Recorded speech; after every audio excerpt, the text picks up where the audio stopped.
Good afternoon, everybody. My name is Wendy Perry. I am from Dallas, Texas, and yes, my hair is purple.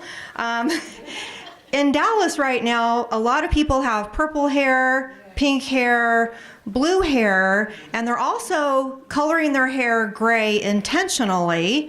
And I'm 100% gray already, and purple is my favorite color. You might have figured that out. And so I thought this is my time to shine in the hair department. So I went with my gray and purple. So anyway, people are like, is your hair purple? Yes, it is purple. I want to encourage you to meet other people today. So make sure that you introduce yourself to people. It's really, really important that we connect with each other. And Rod touched on that earlier. I want to meet you. I want to connect with you. I want to take a selfie with you. Because it's really important that we show the world that we're normal people. We're nice people. And so it is important that we get to know each other, but we also are accessible to the public and we reach out to people. And I want to talk a little bit more about the importance of connecting with people. I get a lot of messages from alienated parents. I get so many emails that it's kind of hard for me to remember all of them.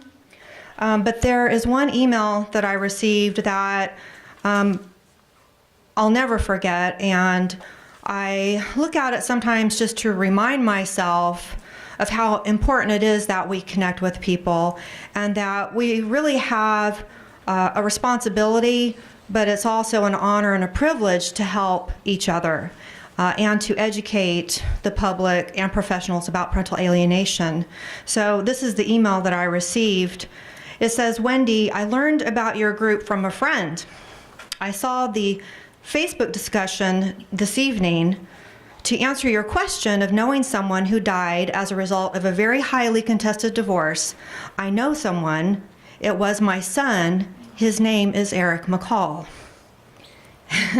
And I got that email from Rod June 17th, 2014. And, you know, this is really heavy stuff that we're talking about today. It's really sad, it's really heartbreaking, but I tell people all the time, if you can look at one blessing from this experience, it's meeting amazing people like Rod and like Lori Nicholson, and there are other people in the room today, so please do make sure you meet people. Please say hello to me. I want to meet you and I want to connect with you. And Lori, where did you go? Did she leave the room? Yeah, she got from it. Well, darn it. I have a little present for her. Well, we've got an amazing advocate in San Antonio, Texas. Her name is Shelly Toner, and she had some very special medals made for something in San Antonio called a fiesta. It's a special celebration every year in San Antonio, and you might have noticed Rod wearing one and I'm wearing one. So Lori, wherever you are, this is a gift to you from Shelly Toner in San Antonio.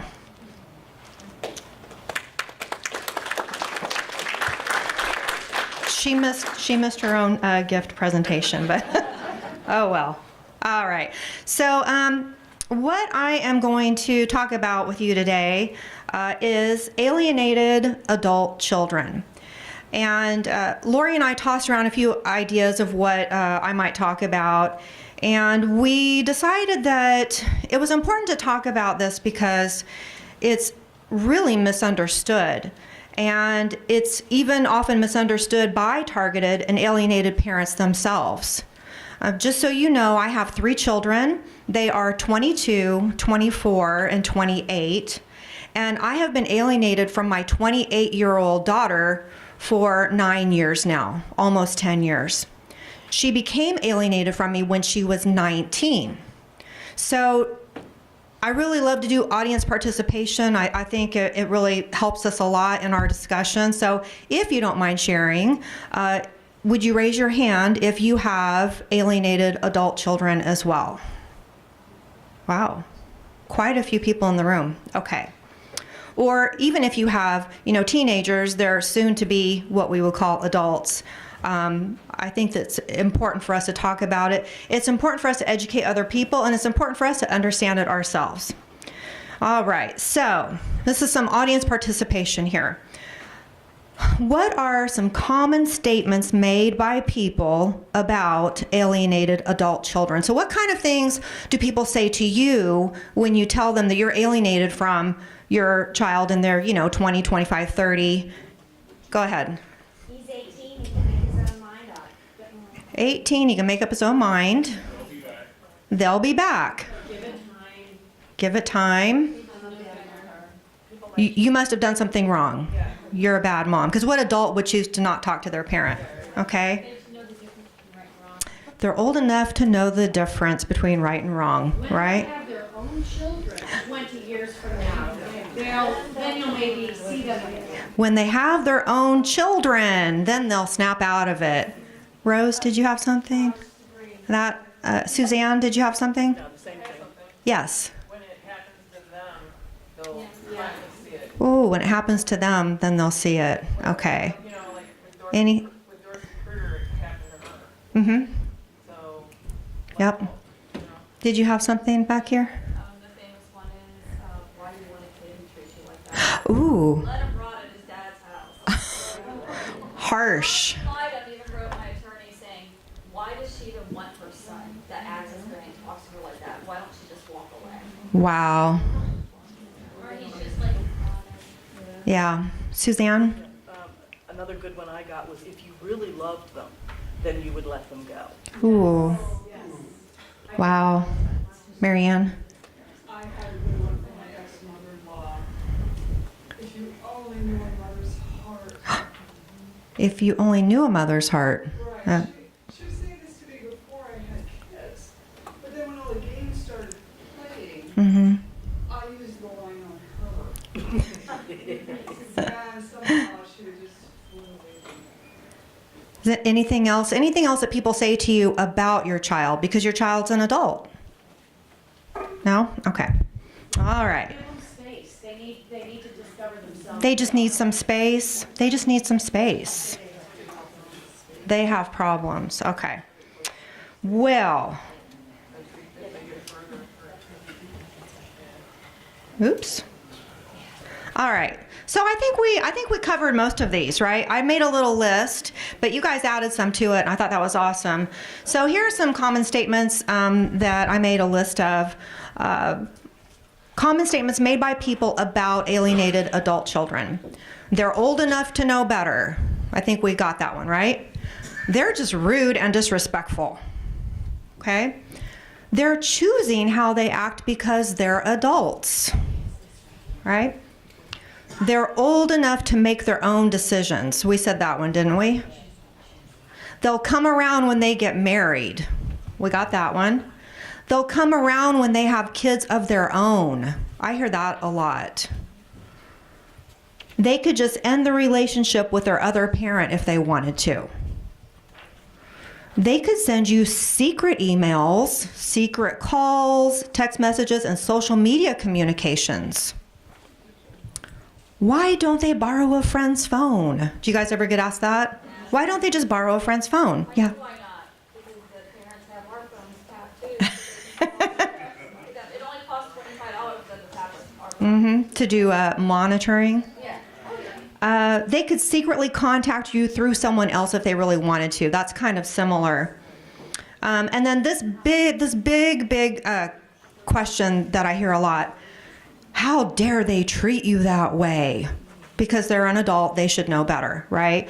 So these are some of the common statements that people make to us about our alienated adult children.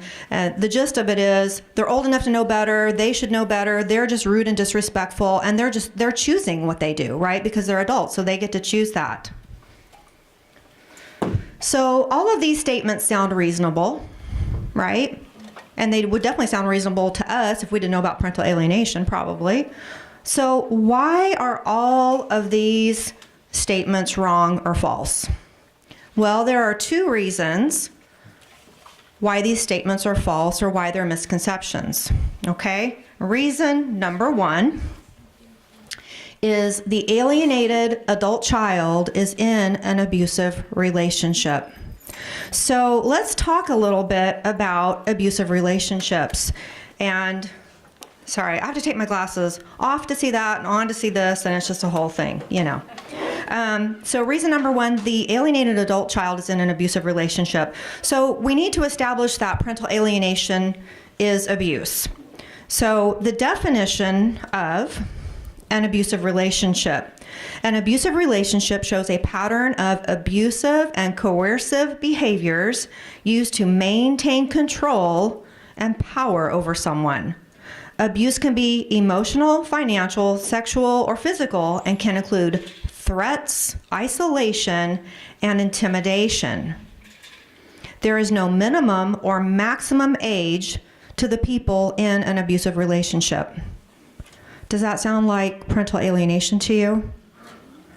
Abusive and coercive behaviors used to maintain power and control over someone. So the alienator uses these abusive and coercive behaviors to maintain power and control over the alienated child, right? And again, there's no minimum or maximum age to anyone in an abusive relationship. Threats, isolation, and intimidation. Do we all agree that that sounds like parental alienation? Yeah. So parental alienation is abuse. In all abusive relationships, there is an abuser and there is a victim. Parental alienation is an abusive relationship between the alienator, that would be the abuser, and the alienated child, that would be the victim. An abusive relationship can be between anyone. It isn't exclusive to romantic relationships or marriages or any particular type of partnership. An abusive relationship can be between friends, between spouses, between lovers, between coworkers. You guys ever been in one of those coworker abusive relationships? Terrible. Between a parent and a child. So we've determined that parental alienation is abuse. We've determined that our children are in an abusive relationship. And we know that many adults stay in abusive relationships for many years and sometimes forever. We tend to associate that with domestic abuse between spouses, but remember, parental alienation is abuse. And abuse is abuse is abuse, right? So let's do another exercise like we did a minute ago, and I'm going to ask you guys for your input on this. What are some reasons adults stay in abusive relationships? Money. Fear. Mm-hmm. They don't know any better. Becomes their identity, and it's weird, they become comfortable with it. It's their identity. They become comfortable with it. Mm-hmm. Stockholm syndrome. Or they're oblivious that they're being abused.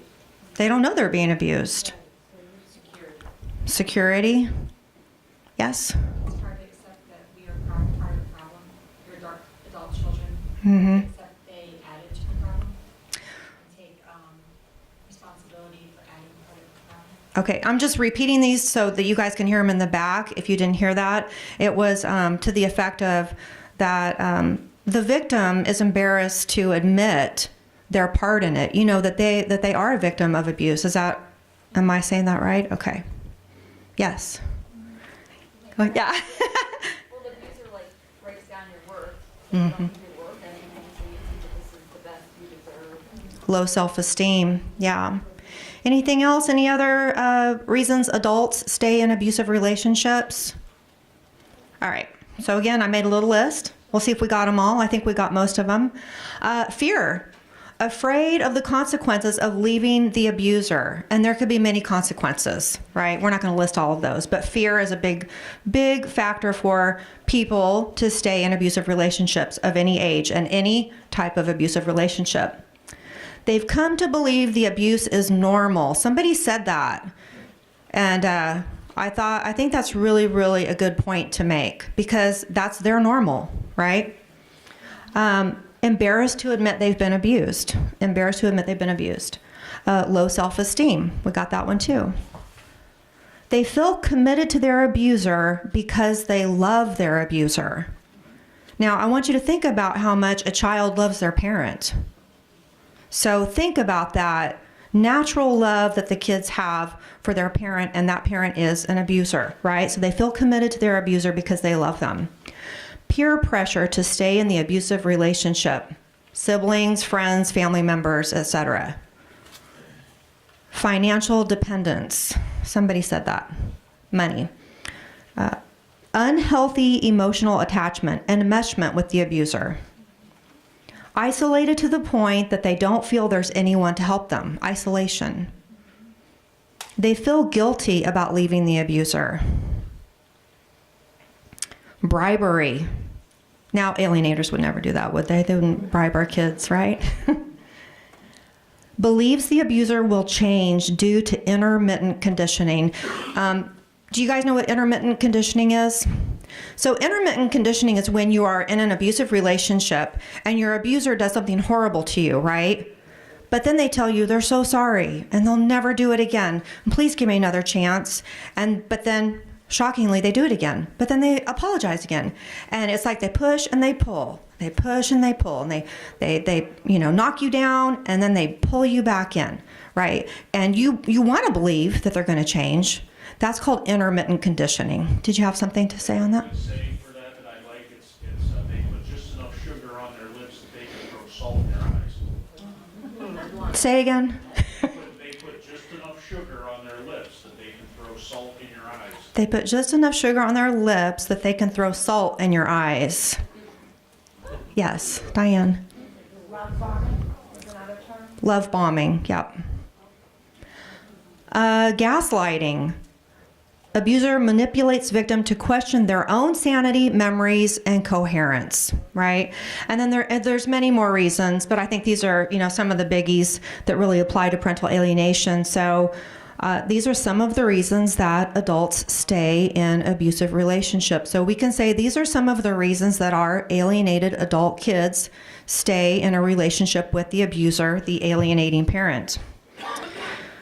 All right, now bear with me here for 1 second. Can you guys hear me okay? Because I know I'm like going back and forth with the microphone. Is that okay? All right. So since we know the victims stay in abusive relationships for many reasons, we know that adult alienated children will stay in that abusive relationship for many reasons. So now I'm going to play something for you guys. So bear with me for 1 second. And it's not showing up.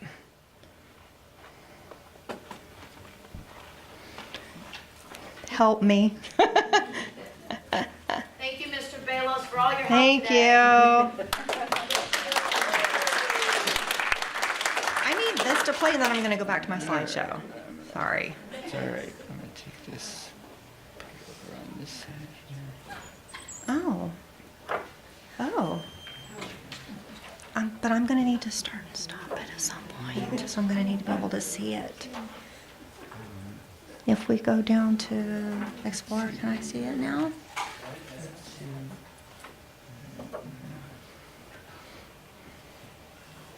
Hey, Lori, when you were out of the room, I presented a gift to you. When Reverend Jim Jones founded the But I'm gonna People's need to Temple in start and stop it. 1955, few could have imagined its horrifying end. This progressive religious movement So I can start and stop it. How did you do that? But I'm going to need to, oh my word. This is going to be complicated. Oh my gosh. Hold on here. I can't do it on the screen? I don't know how they have it set up, so I don't know Okay. exactly how All right, you guys ready? I just want you to watch this, okay? And just watch it. And then we're going to talk about it.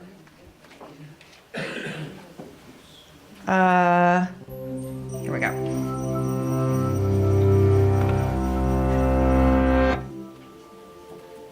When Reverend Jim Jones founded the People's Temple in 1955, few could have imagined its horrifying end.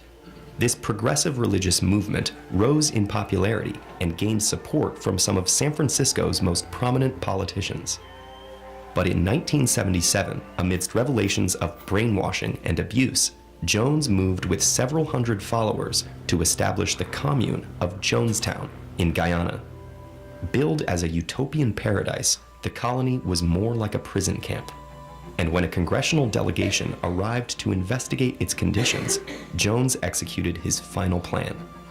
On November 18, 1978, 909 men, women, and children died after being forced to drink poisoned Flavor Aid.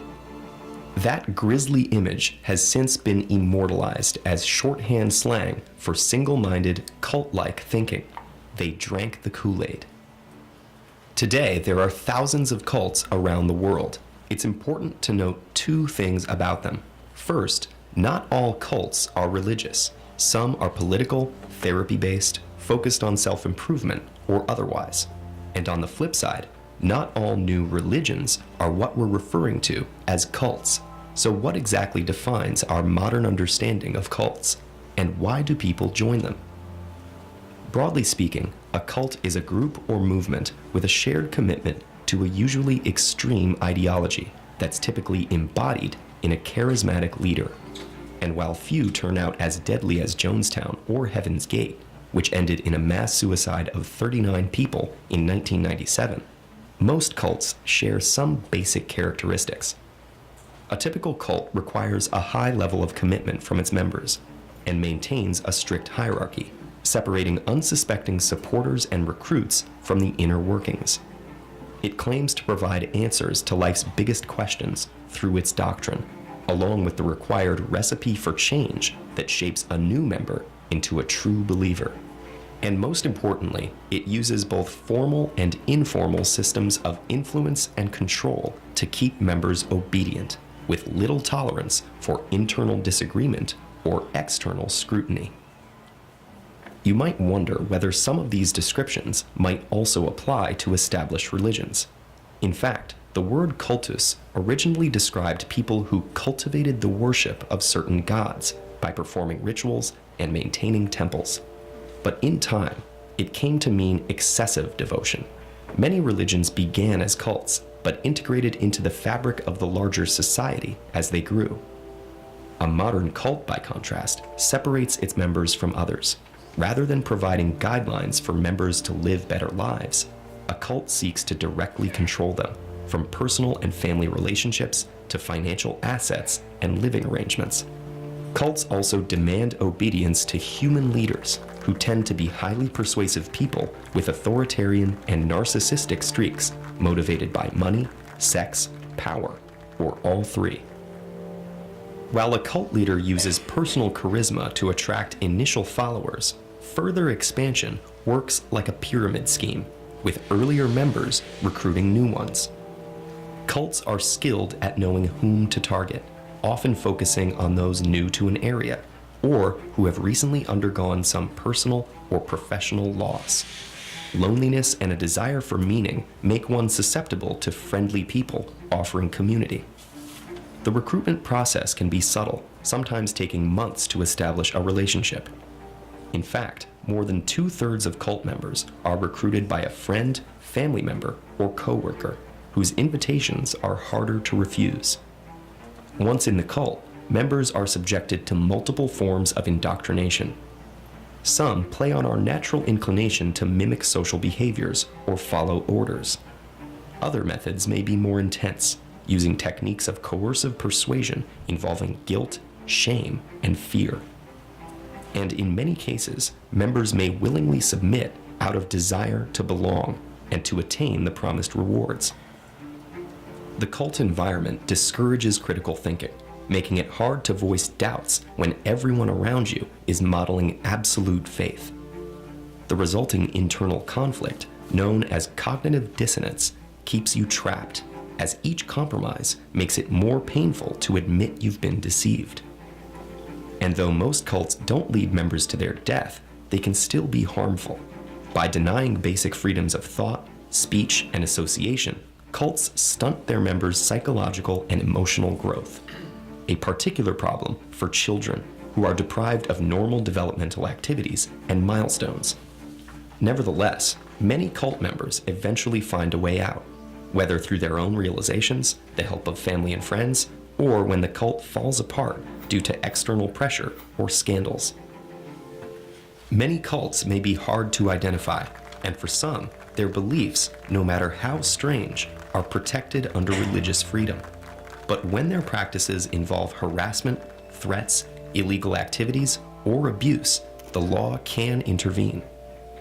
Believing in something should not come at the cost of your family and friends. And if someone tells you to sacrifice your relationships or morality for the greater good, they're most likely exploiting you for their own. Okay. Are you guys getting... Yes. Are you guys getting where I'm going with this? I'm going to go through the video some more. Sorry. We're going to kind of go through some of the points in it. Sorry. When I saw this video, I was just on Facebook goofing around, and I saw the name of the video, Why Do People Join Cults?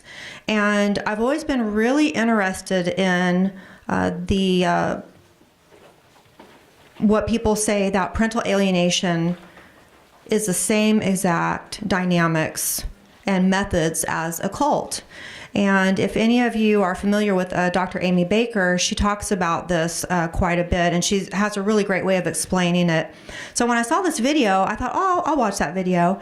And I found myself through the video just going, yes, yes, yes, to so many points that it made. And so I thought we would just kind of go through and talk about the points. So reason number 2 that those statements are false or wrong about your alienated adult child is that they are in a cult. They're in a cult-like situation. So bear with me here.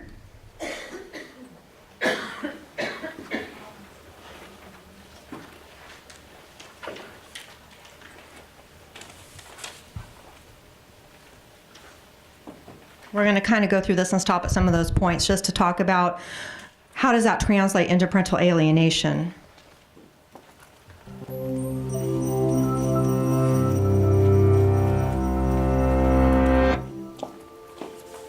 When Reverend Jim Jones founded the People's Temple in 1955, few could have imagined its horrifying end.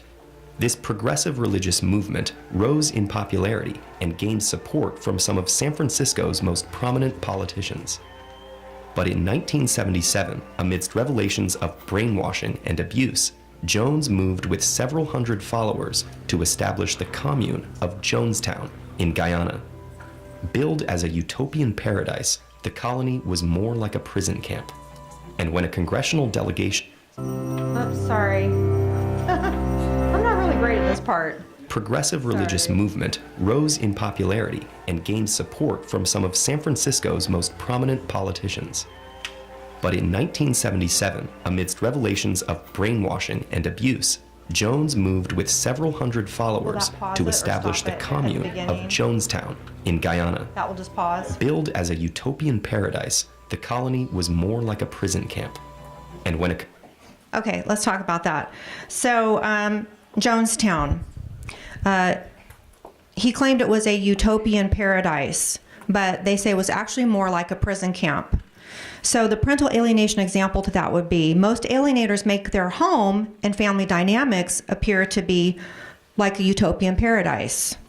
They make it appear perfect to outsiders. Rose is like, yes, yes, yes, yes.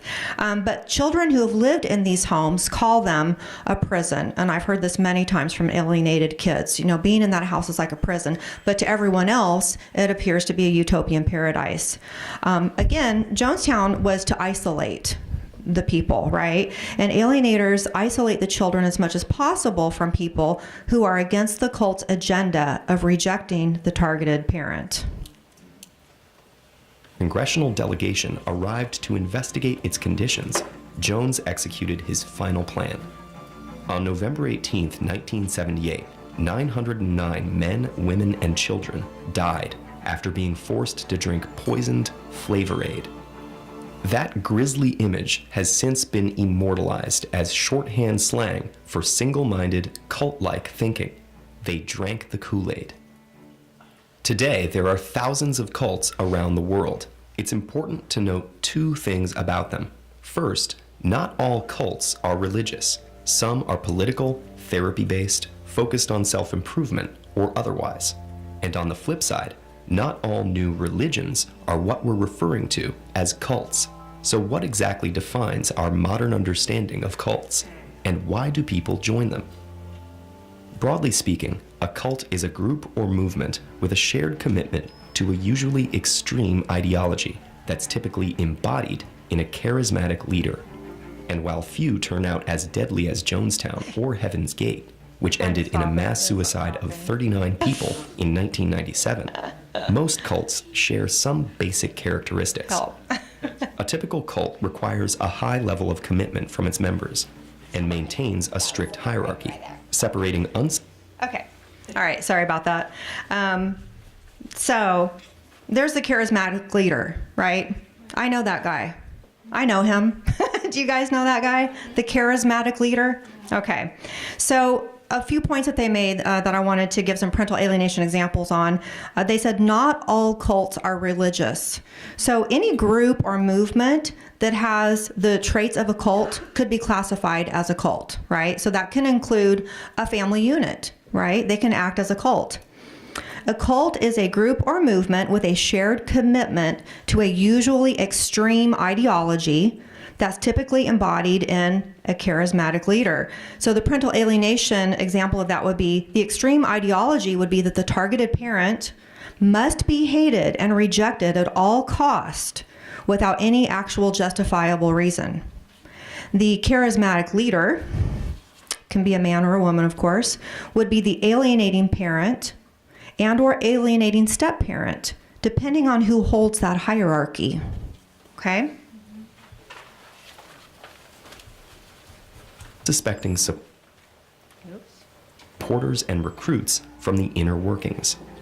It claims to provide answers to life's biggest questions through its doctrine, along with the required recipe for change that shapes a new member into a true believer.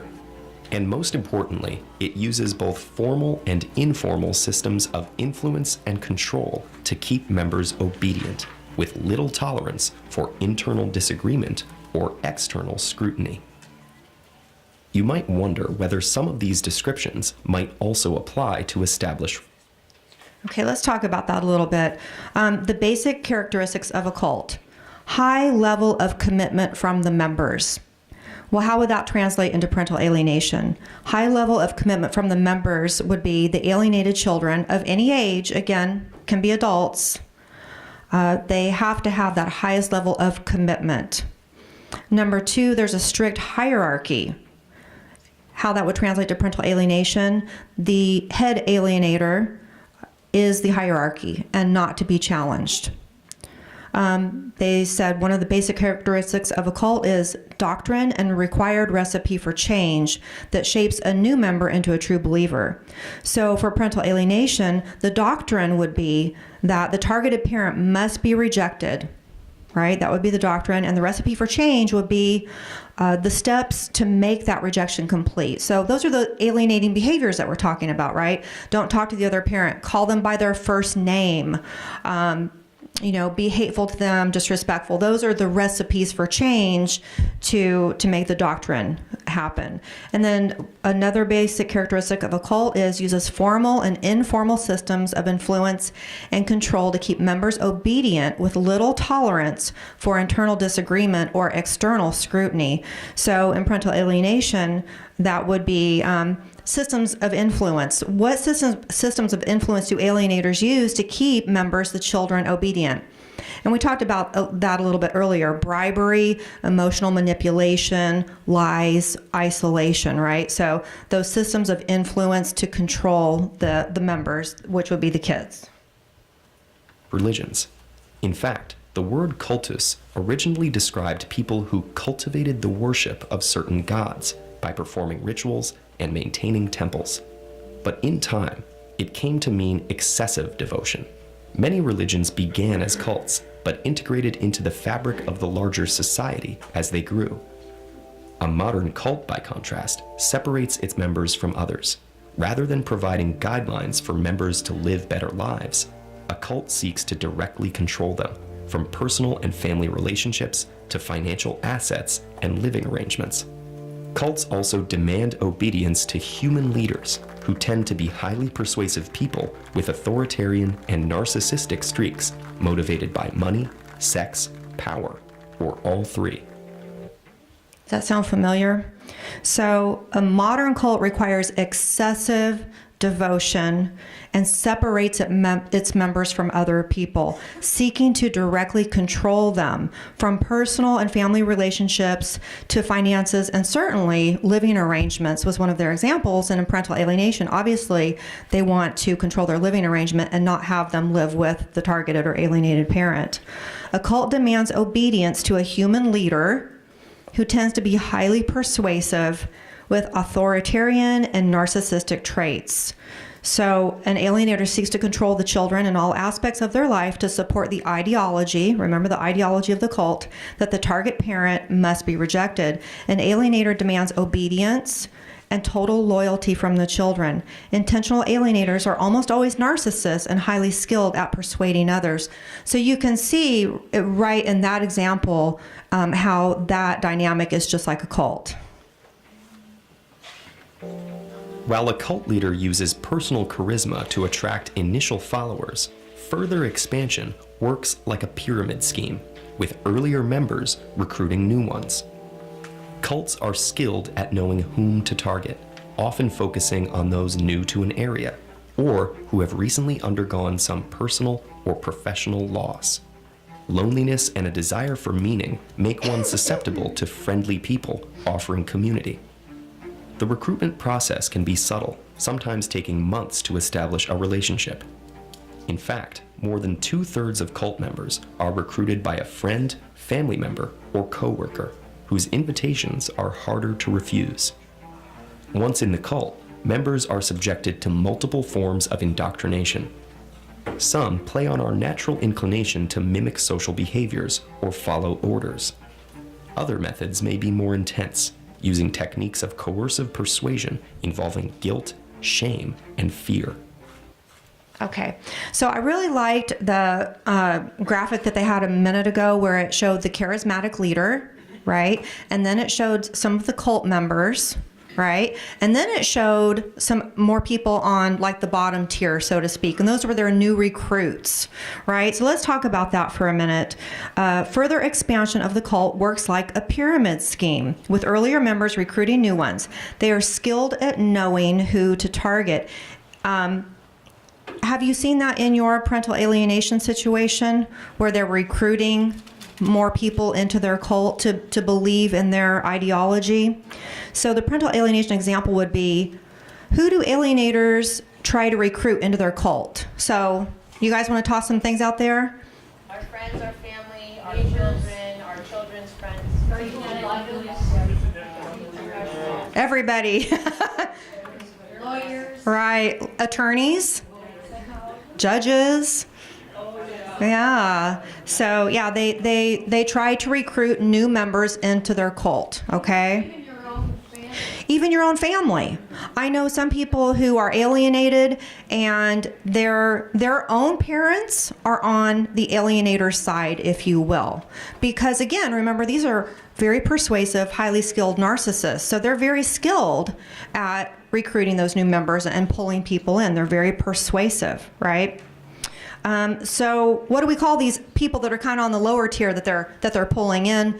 In our world, we call them... You got it. Yes, the flying monkeys. There they were. So when these new members join the cult, they engage in the same ideology and help to destroy the target parent. If the adult alienated child goes into a new close relationship, the alienators will try to recruit them into the cult before the new friend has a chance to meet the alienated parent. So for those of you who have got like young adults that are alienated and they might get like a new boyfriend or a new girlfriend and you're like, oh, I hope I get a chance to meet them to show them that I'm normal and I'm nice. But you don't, because the alienator makes sure they get to them first. Right? And then if you have any communication with your child, they might tell you, well, my boyfriend hates you or my girlfriend hates you. And you're like, well, how can they hate me? They've never even met me or talked to me at all. But they're already being recruited, right? So it's part of that pyramid, if you will. They also talked about a cult uses multiple forms of indoctrination, such as guilt, shame, or fear to keep its members in control. And we know that, and we talked about that a little bit earlier, right? And in many cases, members may willingly submit out of desire to belong and to attain the promised rewards.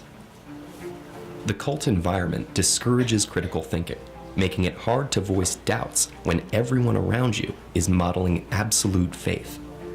The resulting internal conflict, known as cognitive dissonance, keeps you trapped, as each compromise makes it more painful to admit you've been deceived. And though most cults don't lead members to their death, they can still be harmful. Okay, I just want to talk about that real quick. I know that this is very, near and dear, this particular subject, critical thinking, it's near and dear to Cindy's heart. So, cult environment discourages critical thinking. The parental alienation example would be, alienators do not allow alienated children to think for themselves, as this could lead to the children leaving the cult. If the child had rational or critical thinking and realizes the ideology of the cult and recipe for change is wrong, there's a risk of them exposing the cult and exposing the alienator, aka the cult leader. Okay? And then they talked about cognitive dissonance to keep members trapped. And they said each compromise the member makes it too painful to admit they've been deceived. And Christina right here talked about that earlier. So in psychology, cognitive dissonance is the mental stress or discomfort experienced by an individual who holds two or more contradictory beliefs, ideas, or values at the same time. And this is what we would talk about commonly in parental alienation as the loyalty bind. Have you guys heard that? Our kids are in a loyalty bind. They're in a loyalty bind. That's the cognitive dissonance, right? Where they have the gut feeling that how they're treating the targeted parent is wrong, but they don't want to betray the demands of the alienator, right? So that's that loyalty bind. That's that cognitive dissonance that they feel. By denying basic freedoms of thought, speech, and association, cults stunt their members' psychological and emotional growth. Okay, let's talk about that real quick.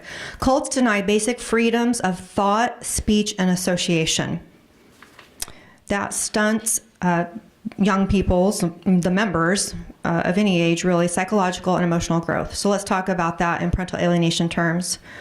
The alienation cult, led by the alienator, the cult leader, deny alienated children of all ages.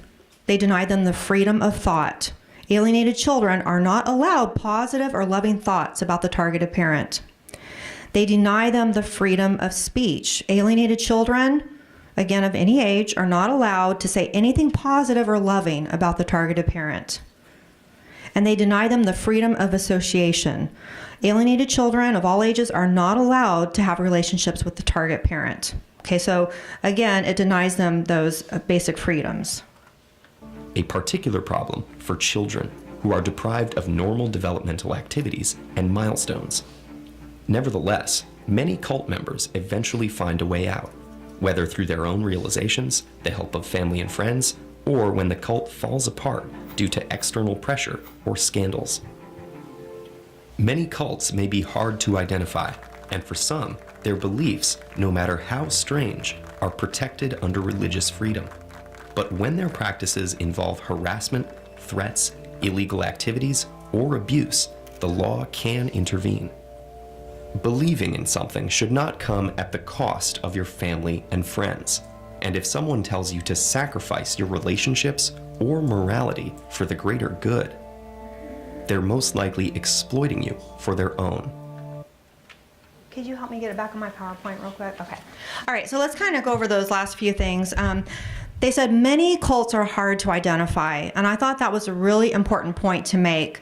So I want you to just think about this. If it's hard to identify a church or a large organization as a cult, imagine how hard it is for people to identify a family unit as a cult. Because I know a lot of times we're like, how can people not see it? But I really want you to think about that, because they give the appearance of just a perfect united family. And that's really what we all want, right? So cults can be very hard to identify. So think about how hard it is for people to identify a family as a cult. They also said cults require members to sacrifice their relationships and morality. Well, we know that about parental alienation. Alienation cults, the alienator cult leader, requires the members, the children, to sacrifice their relationship with the target parent, grandparents also, and usually any family members who are not in the cult. I see a lot of people nodding their head. Yes, okay. The ideology of a parental alienation cult requires the children to sacrifice their morality by rejecting and being hateful to a parent and other family members that they love and who love them and who are not deserving of the rejection and hatred. So, are you guys seeing now why experts like Dr. Amy Baker say it's like a cult, right? Because it really truly is. I even have it with pets. So my daughter, who normally loved a pet, won't even have anything to do with his pet, in addition to the grandparents and everyone else. So because you love the pet and you're close to the pet, your alienated child hates the pet now. Yes. Wow. You know, I've actually seen that before, but I never thought, I never associated that way. But that makes sense. Love for years. Wow. So you guys are nodding your heads like you've seen this too.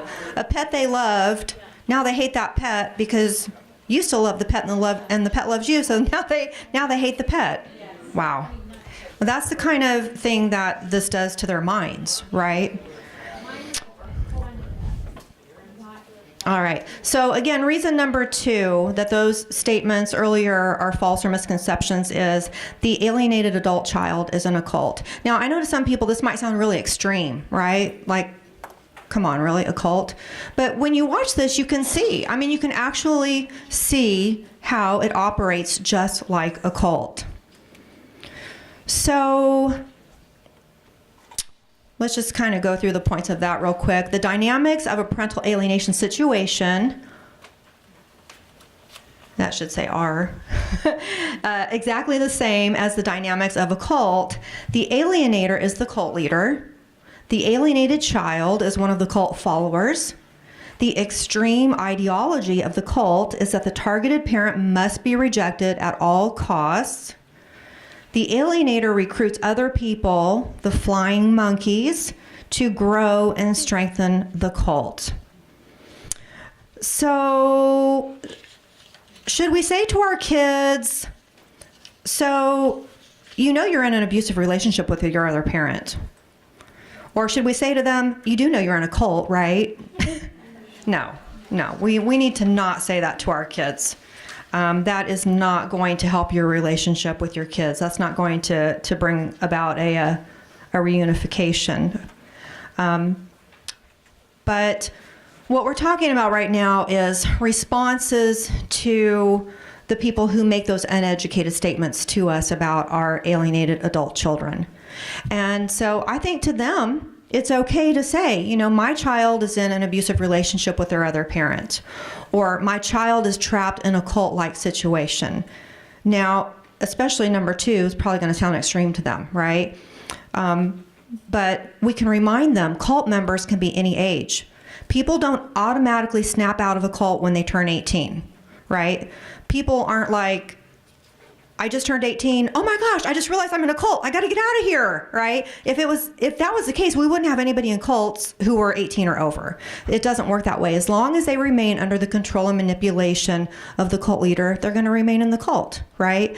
And it's natural to get defensive and to want to defend our children. But this is an opportunity to educate someone about parental alienation, okay? And I know when people make those statements to me, I really want to defend my daughter. You know, I want to tell them that she's not rude. She's not disrespectful. She's a wonderful person. But instead of getting defensive and angry, I try to educate. And I think it's really important that we do that. We want to stay calm and educate people who don't understand parental alienation. including the issue of alienated adult children, because we need everyone to understand parental alienation.